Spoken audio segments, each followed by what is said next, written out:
La fibromyalgie, c'est dans votre tête et on n'a pas de remède.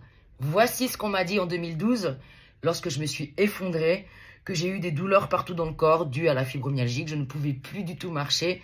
La médecine m'a condamnée. La médecine m'a dit, c'est dans votre tête, on n'a pas de remède. Et c'est le discours que tout le monde a le droit en général. Et c'est pour ça que les gens n'arrivent pas à guérir. La fibromyalgie, ça se passe dans le cerveau et pas dans la tête, comme on le dit.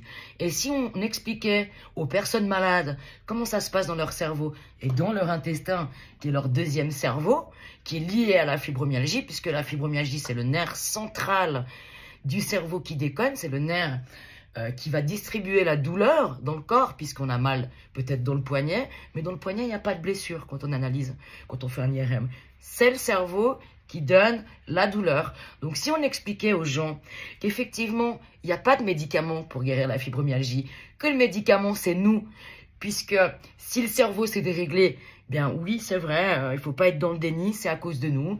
C'est parce que la fibromyalgie, elle vient en pack. Donc, si on est quelqu'un d'angoissé, si on a vécu un traumatisme, si on a une vie qu'on est en suradaptation, des non-dits, bien, forcément que ça va dérégler le cerveau, tout comme ça peut dérégler quelqu'un qui tombe en dépression, c'est un petit peu le même schéma.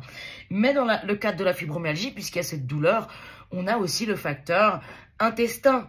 Ce qu'on mange, okay, ce qu'on donne, c'est notre carburant, hein, c'est comme une bagnole, si tu donnes du mauvais carburant à ta bagnole, elle tombe en panne, et si tu continues, elle meurt. Ben, le corps, c'est pareil. Donc, dans le cadre de la fibromyalgie, moi, j'ai réussi à me guérir à 100% alors que j'étais presque en chaise roulante et que j'agonisais. Quand on m'a donné ce diagnostic soi-disant fatal, moi, je ne l'ai pas accepté. J'ai dit non, non, je vais guérir. Non, je ne suis pas malade. Et j'ai été chercher plus loin que ce que le corps médical me disait. Et j'ai réussi à guérir. En 6 mois. Et 6 mois, je trouve que c'est quand même assez rapide, étant donné l'ampleur de mes douleurs et tout ce que j'ai vécu, que j'explique dans mon livre qui sortira au printemps 2026, où je vous donne toutes les clés de comment je me suis guérie. Et je vous explique aussi ce que j'ai subi avec la médecine. Parce que j'ai failli laisser ma peau avec cette fibromyalgie. J'ai fait des chocs anaphylactiques tellement on m'a bourré de médicaments, on m'a intoxiqué. Et la fibromyalgie, ça vient en pack. Donc, c'est l'hygiène de vie. C'est les émotions, d'accord? Et c'est pas de faire un travail en psychothérapie, vraiment. C'est le travail, on peut le faire tout seul. Et de faire du sport. Je sais quand on a mal, faire du sport c'est compliqué, mais il y a des petits exercices, on va dans l'eau, on commence tranquillement et on monte, parce que plus on va rester figé, plus les articulations vont souffrir. La fibromyalgie, ça vient en pack.